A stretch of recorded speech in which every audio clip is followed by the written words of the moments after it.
কে বলেছে ভগবান নেই? মন প্রাণ দিয়ে যদি ভগবানকে ডাকা যায়, সত্যিই হয়তো ভগবান তার মনের বাসনা পূর্ণ করে। সেদিন ছিল শীতলা পুজো। এখানে দেখা যাচ্ছে এক মহিলা মাথায় কুলো নিয়ে পুকুরের মধ্যে ডুব মেরে মেরে স্নান করছে। ঘটনাটা প্রথম দেখে আমিও একটু অবাক হয়েছিলাম, কিন্তু প্রচলিত কথা অনুযায়ী জানতে পারা যায় যে এই কুলোর মধ্যে নাকি মা শীতলা দেবী ভর করেন, এবং তখন কুলো এত পরিমাণে ভারী হয়ে যায় যে সেটা নাকি মাথায় করে নিয়ে তোলা সম্ভব হয়ে ওঠে না।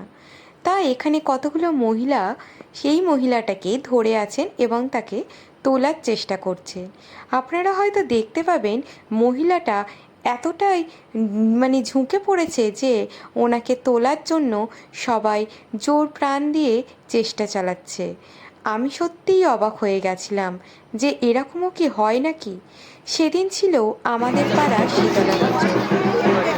গত বছরে আমার সন্তানের শরীরটা একটু খারাপ হওয়ায় মায়ের কাছে মানসিক করেছিলাম যে আমরা সুস্থ হয়ে গেলে মা তোমার কাছে আমরা গণ্ডি কাটবো। যদিও বা আমার সন্তান ছোট, সে হয়তো গণ্ডি কাটতে পারেনি, তাই তার হয়ে আমিই গণ্ডি কেটে দিয়েছিলাম। তাই সেদিনকে আমরা চলে গেছিলাম সোজা পুকুরে স্নান করতে। তখনই এই দৃশ্যগুলো চোখে পড়েছিল। আরও অনেক কিছু ঘটনা ঘটেছিল।